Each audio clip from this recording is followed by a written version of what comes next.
Et nous sommes lundi et c'est l'heure de la chronique politique en compagnie de Fahd El-Erraqi conjoint dans notre studio de Rabat. Bonsoir Fahd. Bonsoir Manal. Alors, zoom aujourd'hui sur les protestations qui se poursuivent dans les camps de Tindouf, dans le sud de l'Algérie. Comment peut-on d'abord qualifier la situation sur place ? Ce qu'on peut dire, Manal, c'est qu'il y a une grande confusion justement qui règne dans ces camps de Tindouf. La semaine dernière, une personne a même trouvé la mort. C'était durant une cérémonie officielle à laquelle assistaient les dirigeants du Polisario. Le mort, c'est un élément armé du Polisario. Il s'appelle Azzouz Mohamed Mouloud et il est décédé à l'hôpital militaire de Tindouf ville suite à des blessures graves qu'il a eues lors d'affrontements qui ont eu lieu entre justement les éléments armés du Polisario et des manifestants issus de la tribu Ouled Tidrarin. Il faut savoir que cette tribu, les éléments de cette tribu, manifestent depuis plusieurs jours pour protester et pour dénoncer l'évasion des assassins, deux assassins d'un de leurs membres, d'un des membres de cette tribu de Ouled Tidrarin. Ils accusent d'ailleurs ouvertement les dirigeants du Polisario d'avoir orchestré et organisé cette évasion des assassins. D'ailleurs, parmi les responsables pointés du doigt, il y a le chef actuel du Polisario, comprenez Brahim Radi. Celui-ci a d'ailleurs été présent lors de cette cérémonie qui a tourné à l'affrontement et qui s'est soldée, justement, comme on a expliqué, par la mort d'un des éléments armés. Et c'est lui-même qui aurait justement ordonné la répression de ce sit-in. Donc ce que l'on peut dire, c'est que la frustration, on va dire, et la déception et le désespoir qui règnent toujours dans les camps maintenant est quelque chose de très aggravé et amplifié par les agissements des dirigeants de ce Polisario. Ils sont aujourd'hui un peu aux abois parce qu'ils sont confrontés quotidiennement à des mouvements de protestation qui risquent de prendre de plus en plus d'ampleur et qui risquent de s'étendre à l'ensemble des camps de Tindouf. Alors, Fahd, on l'a compris, la situation est compliquée depuis plusieurs semaines d'ailleurs. Les craintes montent dans les rangs des populations. Comment la communauté internationale réagit-elle face à ces troubles dans les camps de Tindouf ?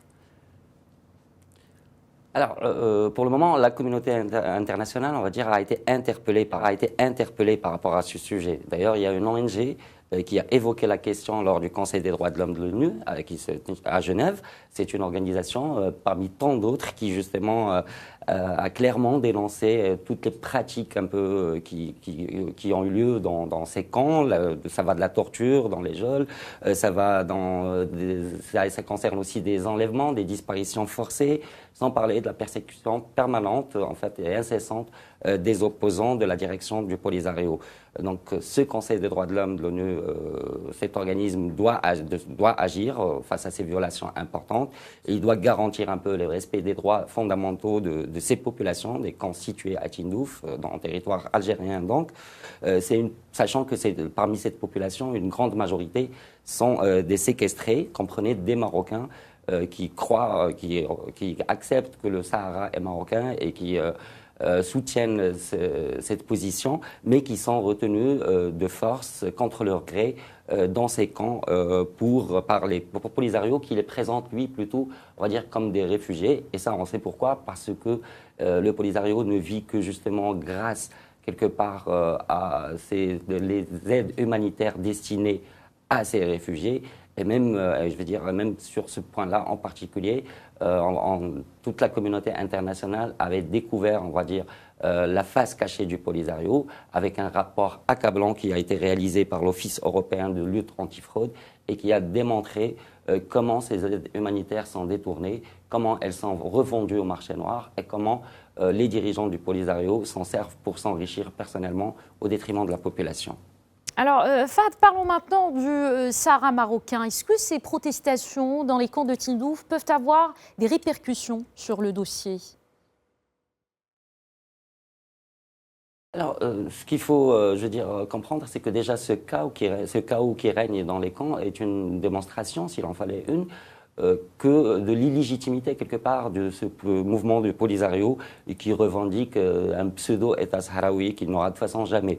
Aujourd'hui, on le voit bien, c'est quelque chose. Ces dirigeants sont contestés, ils risquent l'implosion en interne, comme on a dit, parce que même les séparatistes, je veux dire même les gens, on va dire affiliés au Polisario dans ces camps, prennent de plus en plus conscience du fait qu'ils sont instrumentalisés par les dirigeants et qui, eux, cherchent justement à faire durer ce conflit parce qu'ils y trouvent largement leur compte au détriment toujours de la population.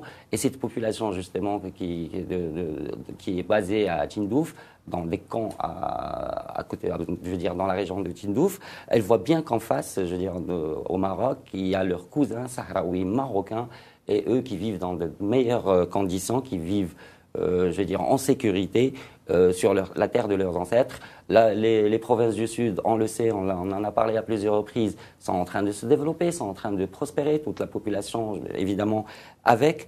Et ces villes, ces provinces du Sud démontrent jour après jour leur capacité justement à organiser des événements internationaux. Par exemple, la Coupe d'Afrique des Nations du futsal ou encore des forums très importants comme Crans-Montana qui se préparent. Et donc, justement, ces villes qui ont un dynamisme, qui ont un certain dynamisme, avec la population, je veux dire, qui contribue à cela. Et ces villes aussi, il faut le souligner, jouent de plus en plus leur rôle justement en tant que pont, en tant que relais du Maroc vers les voisins subsahariens, notamment, comme on le voit à travers l'ouverture ces derniers mois de plusieurs représentations diplomatiques de pays africains amis, que ce soit à Lyon ou à Dakhla. Merci beaucoup Fahd El Airaqi pour cet éclairage en direct depuis Rabat.